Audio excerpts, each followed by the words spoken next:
Two inexperienced criminals attempt a bank robbery, which quickly turns into a hostage situation.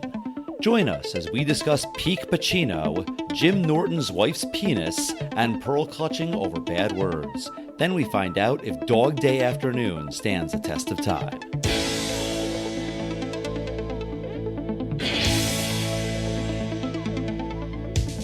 Test of time, James and Alan have their say. Do the movies you love still hold up today? James says Gladiator with the glut. Alan says as a father, blah blah. It's the test of time, James and Alan have their say. Do the movies you love still hold up today? Test of time, James and Alan have their say. Do the movies you love still hold up today? Hello, everyone, and welcome to the Test of Time. I'm James Brief, and joining me, as always, is my buddy and pal and the director of the podcast who makes this sweet podcast that you're watching possible, my buddy Alan Noah. How you doing, Al?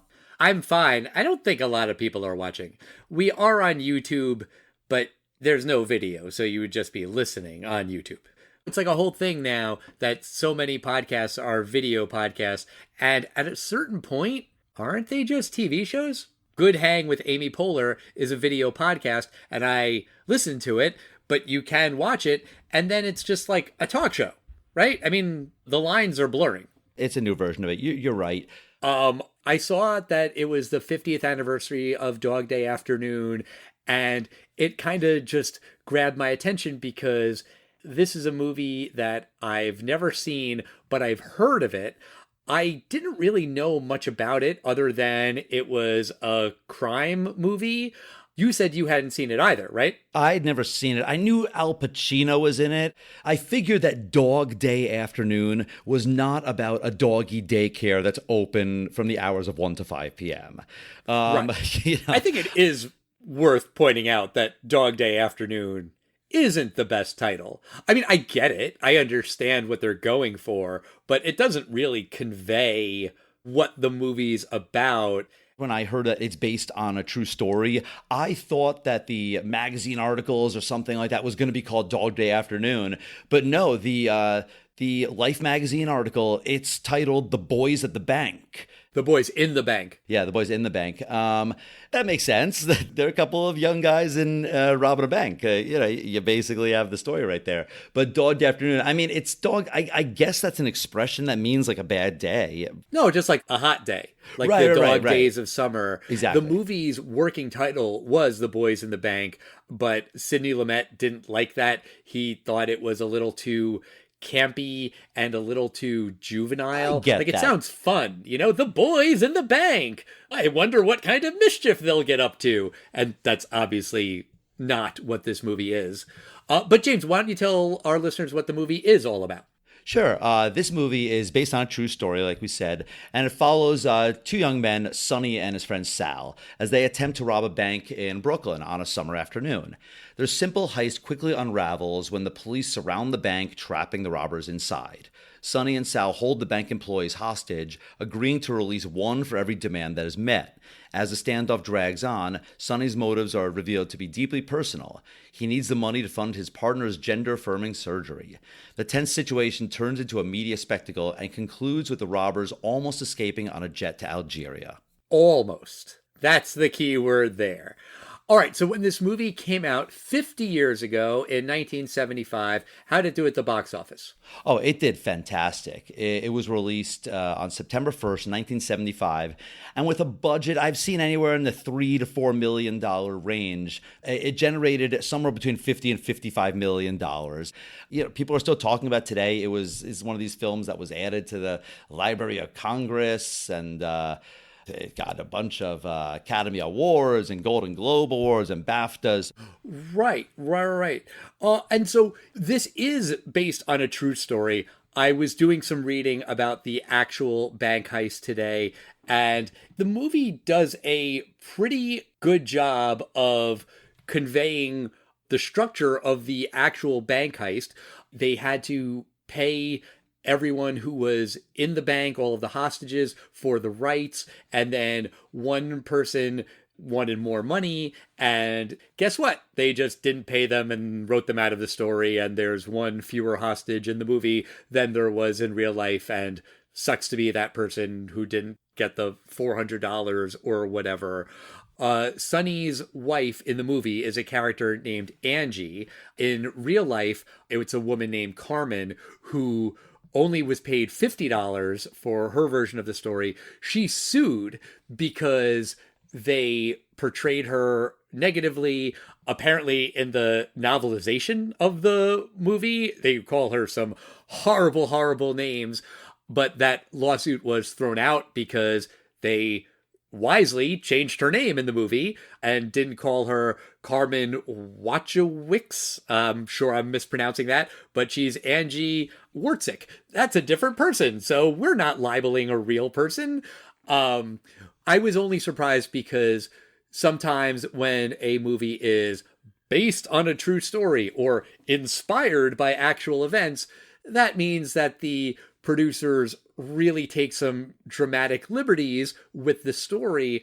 And it seems like in this case, they really didn't. The one thing that I read was that in real life, the actual bank robber, John Wachowicz, was actually more of an asshole. That, the Al Pacino character is kind of smarter and more thoughtful than the real guy, which you might not expect, but by and large, it's fairly accurate to the real robbery. When the movie first started, what was your take on the initial vibe from the opening credits into them first going into the bank? As a New Yorker, I personally enjoyed watching these, real street level things of, the garbage cans look like that, and the don't walk, all these little things to me as a New Yorker kind of fascinate me. So I was actually surprised how quickly they got into the plot of the film. I kind of like that. It went right into it. It's almost 3 minutes of New York City shots before the movie really starts, and they go straight into the bank. That is the first thing these characters do. I love what happens right when the bank robbery starts. Oh, when the one guy bails? Yeah, when one guy bails. I absolutely love it. It's a great depiction of how amateur these people are. Yes. Not only are they completely amateurs because he's bailed on doing the robbery, but he doesn't really know how to let him out. He's like telling the guard, like, "Hey, stay here, and I'm gonna hold the keys, but don't move." And you could tell he really did not prepare for any situation like this. And they're calling each other their real names. They are not wearing masks. There's a moment where Sonny decides to spray paint the video cameras. Good thinking, except they've already been in the bank for a very long time before he has that realization to spray paint the cameras. And he can't quite do it. They're a little too high, and he's kind of jumping and trying to reach with the spray paint can. It's very, very clearly amateur hour right from the beginning. But at the same time, Sonny also knows some stuff because he used to work in a bank. And so he knows that they have to destroy that ledger. That's very important. So he needs to burn the paper record or whatever. Of course, that ends up backfiring. Pun slightly intended there, because the guy across the street sees the smoke and then thinks that there's trouble, which of course there is. So for everything that he gets right, he gets something else wrong. Even the fact that they chose that day to rob the bank because they knew that the truck was coming to deliver money earlier that morning. Well, they got that right, except they got it wrong because the truck took the money away. And so now there is very little money in the vault, and it's kind of almost not even worth it to rob the bank. I think it was $1,100, which, obviously was worth more then, but still not that much. Right. I mean, it was a complete loss, and they realized you've already stuck these people up, so it's robbery either way. John Cazale, the late John Cazale, he's probably best known for playing Fredo in the Godfather films. 1 and 2. He wasn't in 3 for some reason. Right.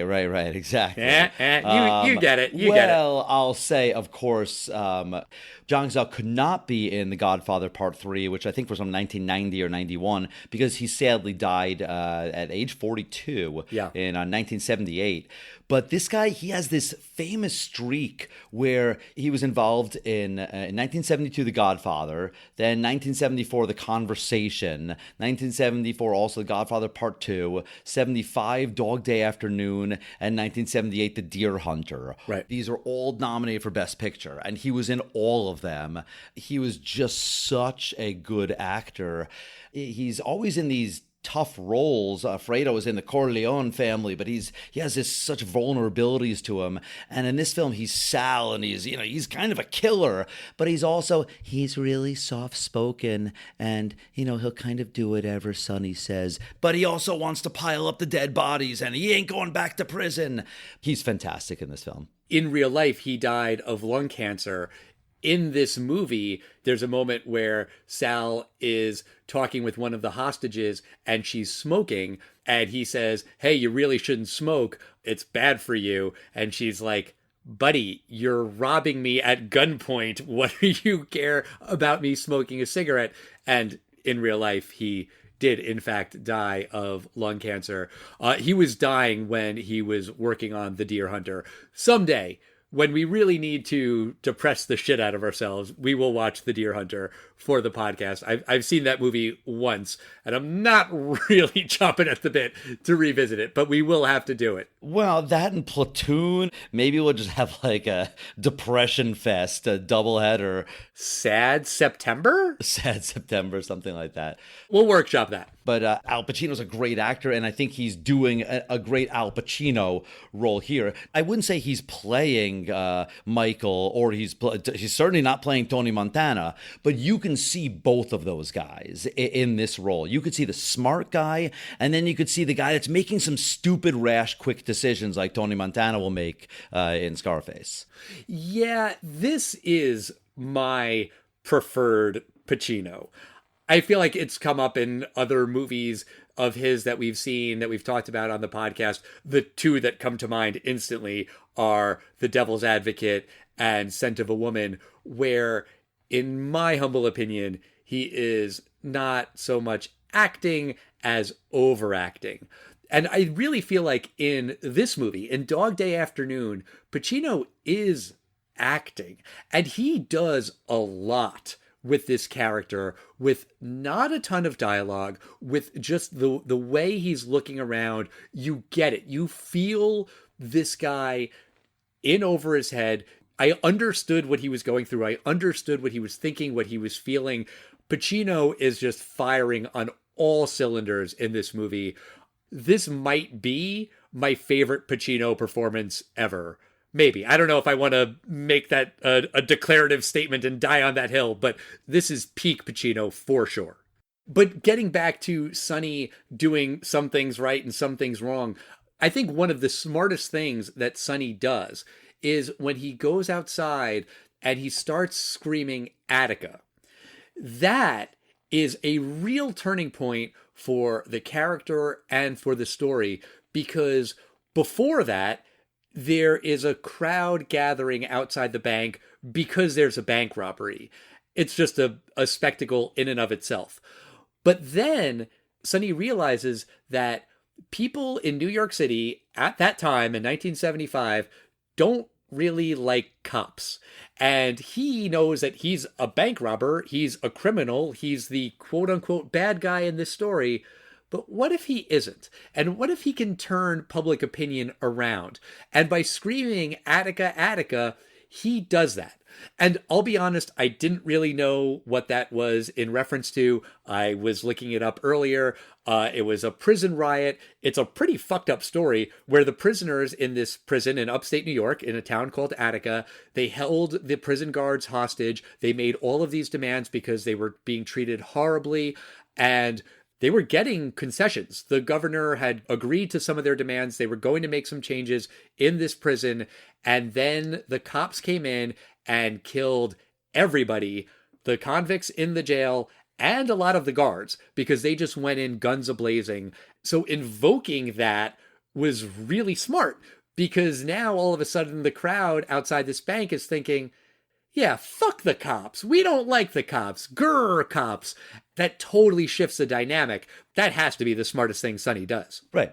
So when Sonny is interviewed by the media, they're asking him questions about why he's doing it, and he's saying that he can't get a job, and in order to get a good job, you have to be in a union, and he's not in a union, and if you're not in a union, you can only get a low-paying job, like working in a bank, for example, and then he asks the people in the bank how much they make, and they don't make that much.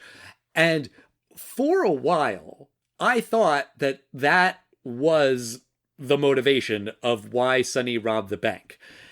And I kind of hated that. I felt like that's really thin. Obviously, he's robbing the bank for money. No shit. But I wanted more of a motivation than that. And I think in the second hour of the movie, the second half of the movie, before we learn what Sonny's real motivation is, which is that he is doing this for his wife.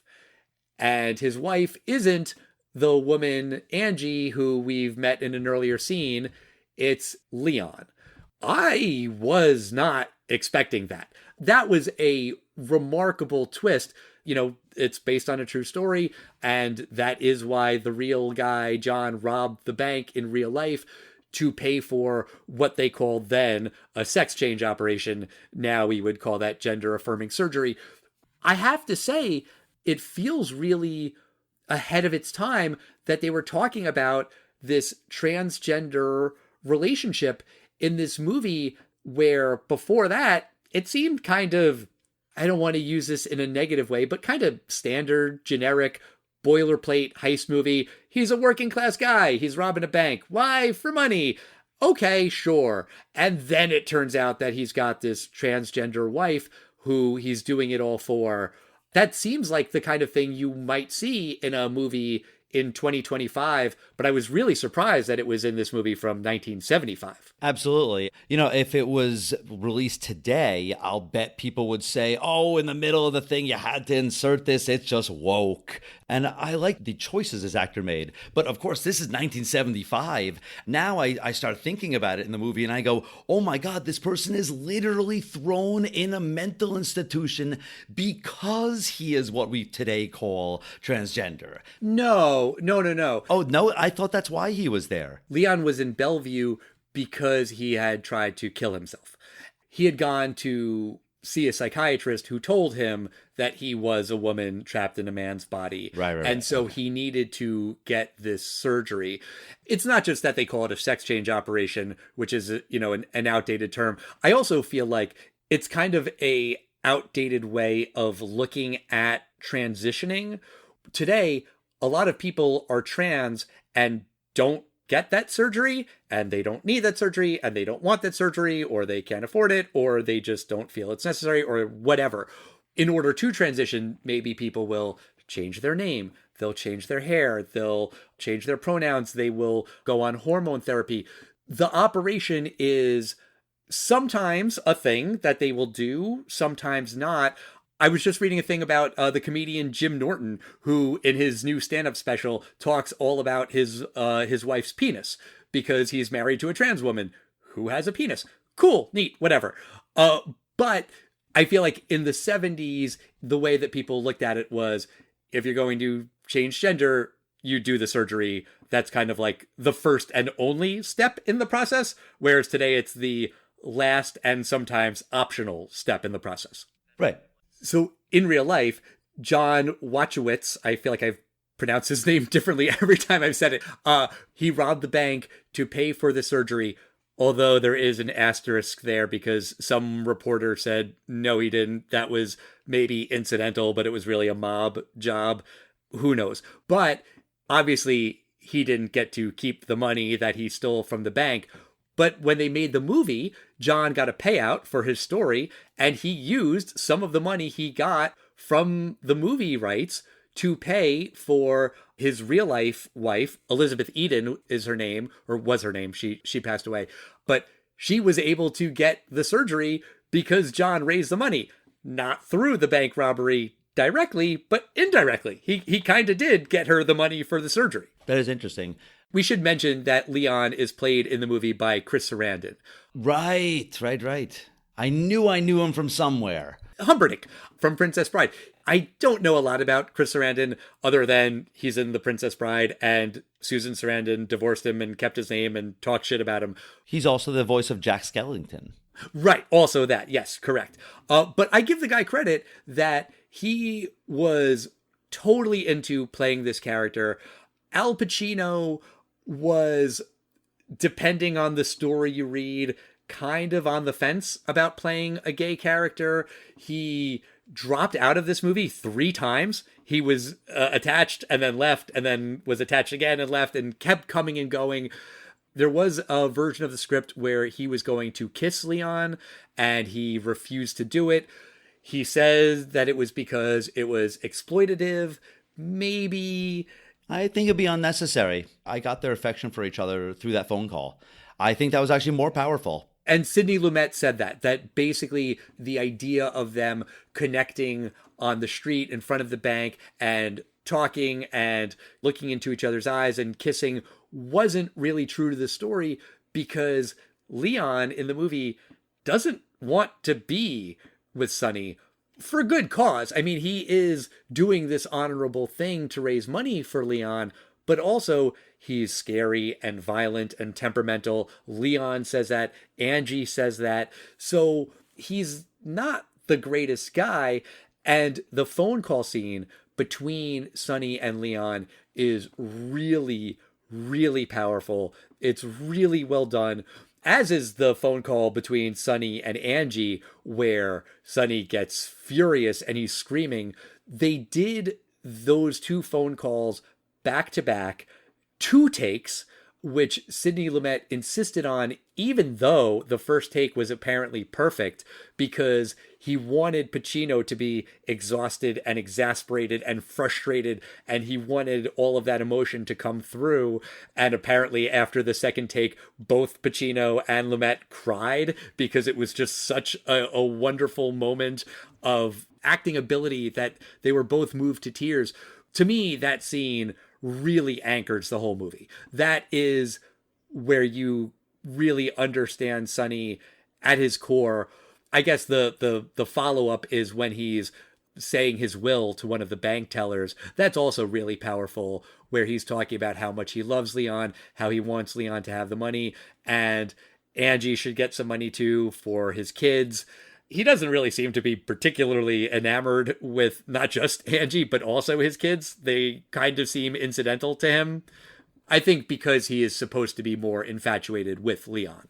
I agree, and you're also on the just about right at the time of Stonewall, and people are starting to think that maybe people that are transgender or homosexual are not mentally deranged. Well, it's funny. Just a few weeks ago, we talked about the Rocky Horror Picture Show, which also came out in 1975, and you have Frank Infurter. What does he say he is? A transvestite from transsexual Transylvania.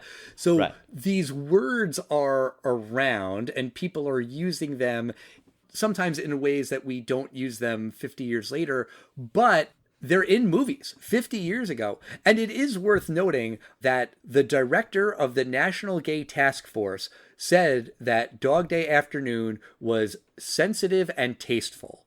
It's not exploitative. This guy is robbing a bank for love. There are some hoots and hollers from the crowd who was kind of with Sonny before when he was screaming Attica. Some of them are kind of turning against him once they find out that he's gay. But then there are also plenty of people who show up and are screaming out of the closets into the streets. So he loses some support, but he's gaining more support. Right. And the movie becomes more than just a by the numbers bank heist because of this part of the story. The ending of the movie, I wasn't sure where it was going. I was pretty confident that they weren't going to let these guys get on the plane, but they drive all the way to JFK. I believe the bank is in Brooklyn. And at that point, the cops seem to have a plan. They're working with the FBI. Did you notice the actor who was the driver on the way to JFK? No. That is a very young Lance Henriksen. Ah, all right. he keeps saying, "Hey, Sal, in the back there, hold that gun up.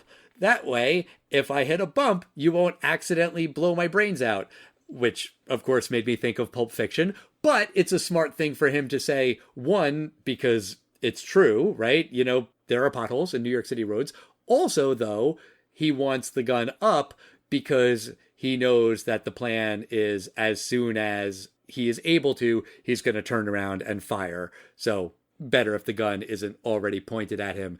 And it does, from the cop's point of view, make sense to shoot and kill Sal and not Sonny, because they know Sonny. They've been talking with Sonny. Sonny, he's a bank robber and he's unhinged in a lot of ways, but he also does seem somewhat reasonable. Sal, they don't know anything about. Apparently, that was a thing that the real life bank robber John was mad about in the movie, because they tell him in the movie, "Hey, don't worry about Sal. We'll take care of Sal." And Sonny says, "Hey, what do you mean? What do you mean by that?"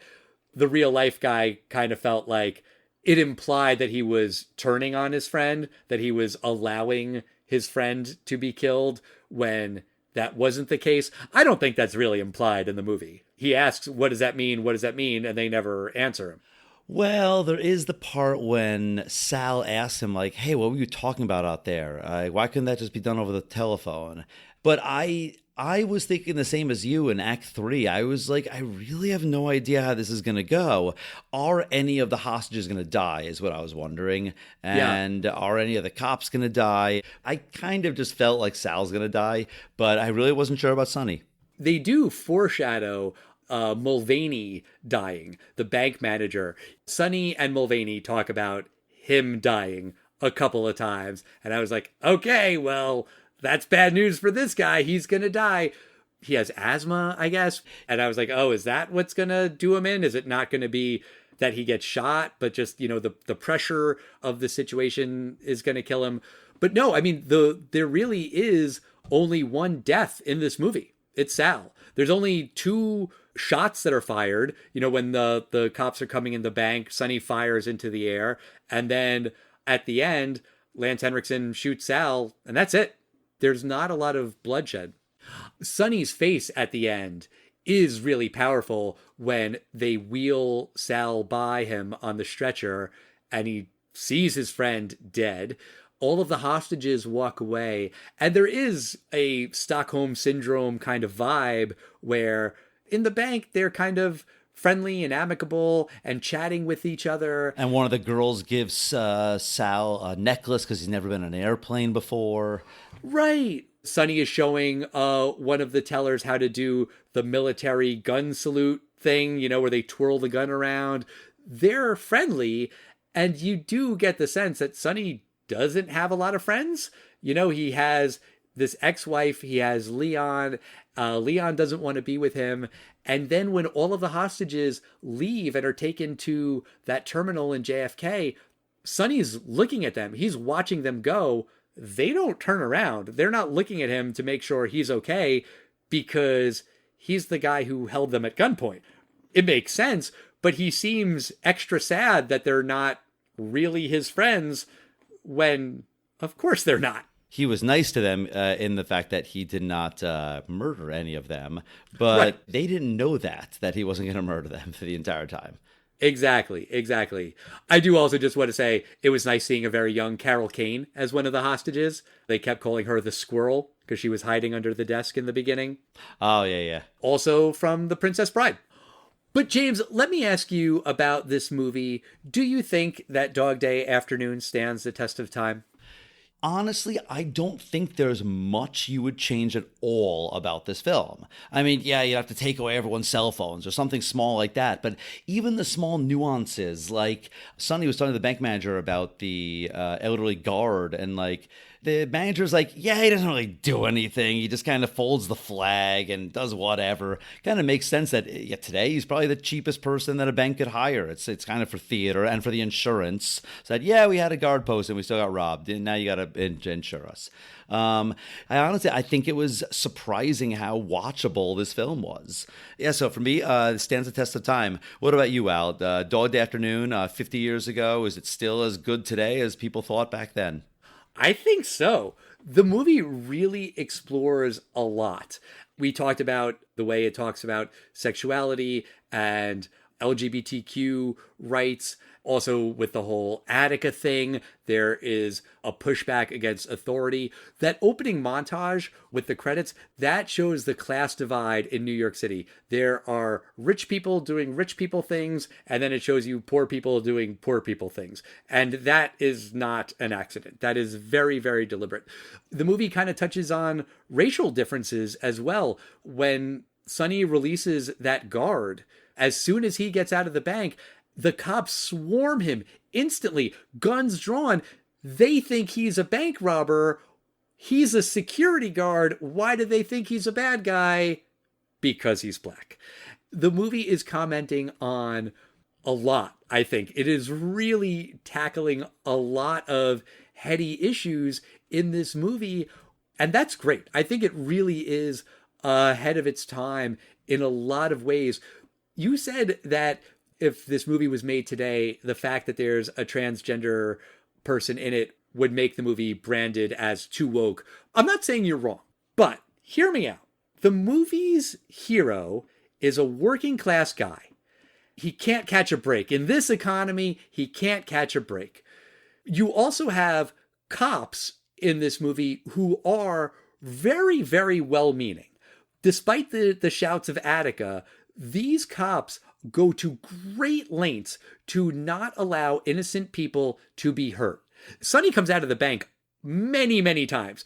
They could have tackled him. They could have gone after him, and they don't because they're worried about the hostages. These cops, they're flawed. They make some mistakes, but I could kind of see this movie with those elements being a thing that works for people who are politically in the middle today, not the extreme people. Because yes, the people on the extreme right will scream that there's a trans character, you're too woke. The people on the extreme far left might say, well, these cops aren't realistic because they don't go in guns a-blazing, killing everyone, who cares? The people on the far ends of the spectrum, you might just lose. But I do feel like there is a story here that could be appealing to a lot of people, quote unquote, in the middle. I don't know. Maybe that's naive. Maybe the noise from the people on the far left and the far right would drown out any of those meaningful conversations. But I can't help but think that this kind of love story is the kind of thing that people who are anti-trans should see, because it's not exploitative. It's not meant to shock and provoke or anything. This guy loves his wife. He loves his wife and would do anything for her. She's a trans woman. So what? It doesn't matter. I feel like that's a relatable thing for any guy. Doesn't matter who you're in love with. I could be wrong. Maybe the anti-trans backlash is too strong. Who knows? But overall, I think this is a really smart, well-made, well-acted, well-directed movie that is ahead of its time in a lot of ways and definitely stands the test of time. For sure. One other thing that doesn't stand the test of time about this movie, there is a lot of pearl clutching about language. When Sonny's on TV and he says curse words, oh, no. The feed is cut off instantly. I don't know, man. I don't think they're cutting off a live feed on TV today just because someone says fuck. I mean, you've got a live interview with a bank robber. You're not turning off that feed. One of the women in the bank gets very offended at some curse word. I forget what it was, shit or fuck or something. But she's like, well, I am a Christian and I cannot hear that kind of language. It's like, all right, you're in a fucking bank robbery. There are guns. The bad words aren't your biggest problem, lady. I do think the TV station hung up on him because he started asking other questions like, how much do you make, Mr. Reporter? And I think he was trying to egg him on to say he's like a super rich guy. Yes. There are more Sidney Lumet movies that we have to do. I really, really do want to do Network. That came out in 1976, so it will be the 50th anniversary next year. We'll also have to do 12 Angry Men. There are some others that we have to get to, but I think those two are probably the top of my personal list. But that's going to do it for us this week. Next week, we're going to be talking about Almost Famous. That movie, it's celebrating its 25th anniversary.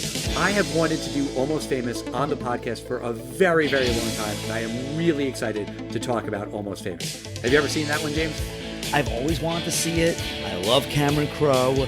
I just have never seen it, so I'm looking forward to it. Awesome. Well, until then, we want to hear from you. We are at Test and Time Pod on Facebook, X, Instagram, and Threads. You can listen to us on YouTube or watch us on YouTube, even though it's just a still of the logo. Whatever floats your boat, man. We don't judge. Check out our website, testandtimepod.com, for all of our old back episodes. And we'll see you next time, everyone. Bye.